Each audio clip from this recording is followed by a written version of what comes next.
Selamat berjumpa kembali. Salam sejahtera untuk kita semua. Pada kesempatan ini, kita akan membahas cara menyesuaikan akun allowance for doubtful account atau penyisihan kerugian piutang. Menyesuaikan allowance for doubtful account dapat dilakukan berdasarkan yang pertama, langsung dari saldo piutang, dan yang kedua dengan melakukan analisis umur piutang. Berikut ini akan dibahas satu persatu. Sekarang pertama kali kita bahas penyesuaian saldo allowance for doubtful account berdasarkan saldo piutang. Misalkan pada akhir tahun 2019, saldo piutang perusahaan sebesar 100 juta rupiah dan menurut perhitungan dan kondisi debitur per 31 Desember 2019, estimasi kerugian piutang adalah 10 juta rupiah yang berasal dari 10% dikali 100 juta rupiah. Langkah-langkah yang dilakukan dalam menyesuaikan akun allowance for doubtful account adalah: pertama, hitung besarnya kerugian yang dalam hal ini menurut soal sudah diestimasi sebesar 10 juta rupiah. Selanjutnya, bandingkan taksiran kerugian tersebut dengan saldo rekening allowance for doubtful account sebelum disesuaikan. Selanjutnya, buat jurnal jika diperlukan. Setelah kita hitung estimasi kerugian piutang, sebagaimana telah kita bahas, yang hasilnya adalah 10 juta rupiah. Selanjutnya kita bandingkan dengan saldo akun allowance for doubtful account, dan selanjutnya nanti kemungkinan kita buat adjustment-nya. Mari kita lihat kasus yang A. Akun allowance for doubtful account memiliki saldo kredit 10 juta rupiah. Selanjutnya kita bandingkan dengan estimasi kerugiannya. Ternyata sama. Kalau sama berarti sudah cukup sehingga tidak dibuat jurnal. Sekarang bagaimana dengan kasus B? Allowance for doubtful account bersaldo kredit 9 juta rupiah.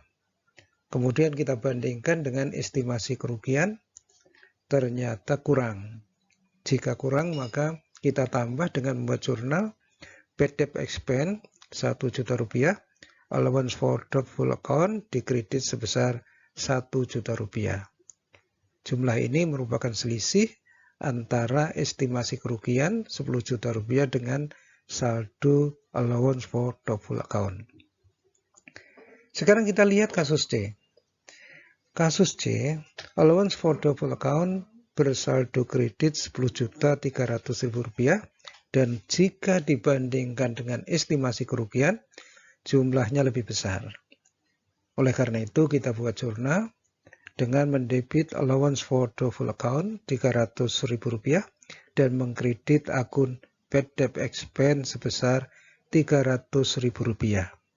Dan yang terakhir, bagaimana kalau allowance for doubtful account bersaldo debit 500.000 rupiah, dan jika kita bandingkan dengan estimasi kerugian, jumlahnya kurang sehingga harus kita buat jurnal yang mendebit bad debt expense 10.500.000 rupiah dan mengkredit allowance for doubtful account sebesar 10.500.000 rupiah.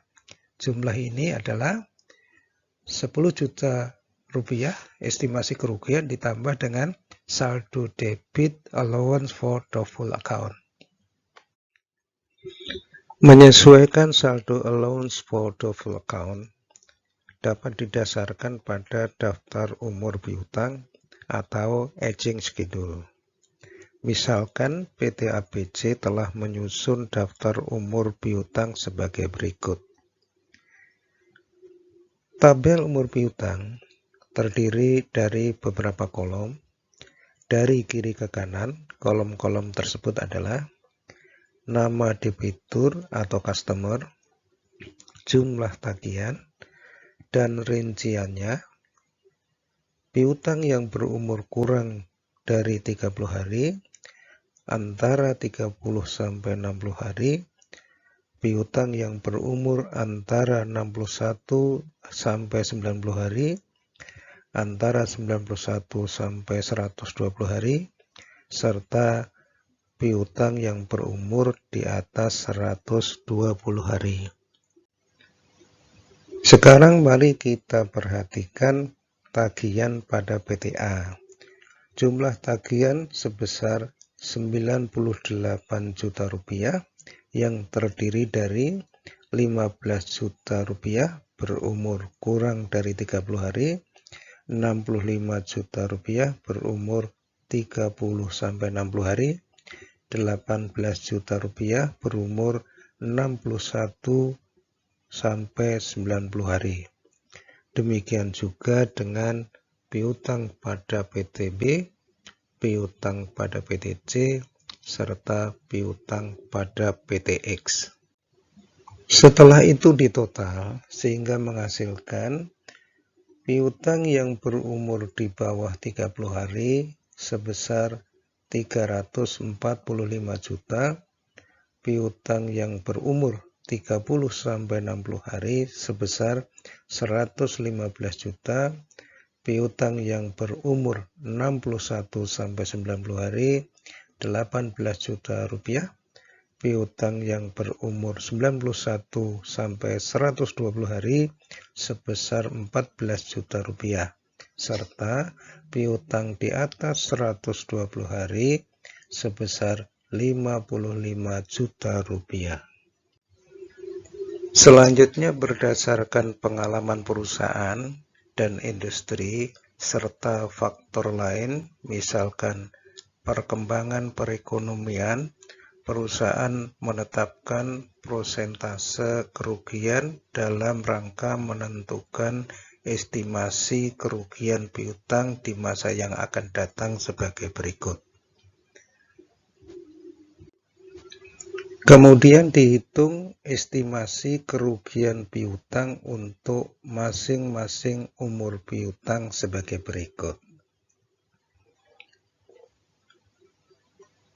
Jumlah piutang yang umurnya kurang dari 30 hari sebesar 345 juta rupiah dikali dengan 0,8%, sehingga menghasilkan jumlah estimasi kerugian piutang sebesar Rp2.760.000. Demikian juga dengan kelompok umur yang lain.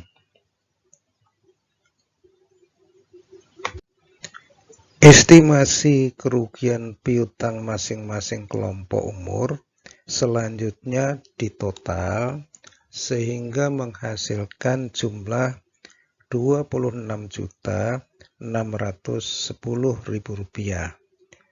Jumlah ini merupakan estimasi kerugian piutang dan dibandingkan dengan saldo akun allowance for doubtful account.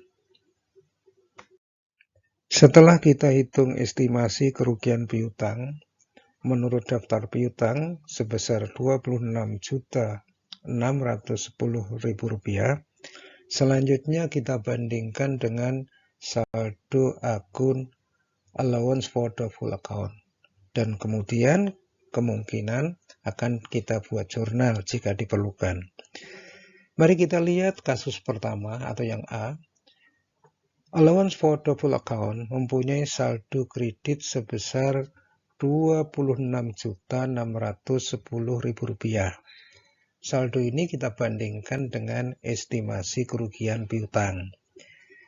Berdasarkan perbandingan ini, ternyata saldo akun allowance for doubtful account sudah sama. Jika sudah sama berarti cukup dan ini tidak dibuat jurnal. Sekarang kita lihat kasus kedua. Saldo allowance for doubtful account mempunyai saldo kredit sebesar Rp26 juta. Selanjutnya kita bandingkan dengan estimasi kerugiannya. Ternyata saldo allowance for doubtful account lebih rendah daripada estimasi kerugian, sehingga kita tambah dengan cara membuat jurnal. Jurnalnya adalah bad debt expense, di debit Rp610.000, akun allowance for doubtful account yang disingkat dengan allowance FDA sebesar Rp610.000. Sekarang kita lihat kasus yang ketiga. Saldo allowance for doubtful account, letaknya kredit sebesar Rp27 juta. Kemudian kita bandingkan dengan estimasinya.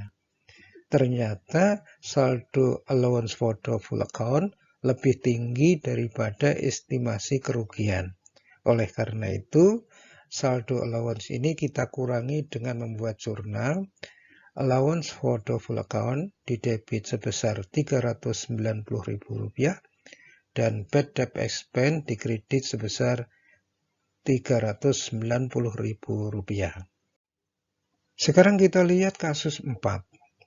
Allowance for doubtful account bersaldo debit Rp500.000 dan jika kita bandingkan dengan estimasi kerugian kurang. Oleh karena itu dibuat jurnal yang mendebit bad debt expense sebesar Rp27.110.000 dan rekening allowance for doubtful account dikredit sebesar Rp27.110.000. Sekian dan terima kasih.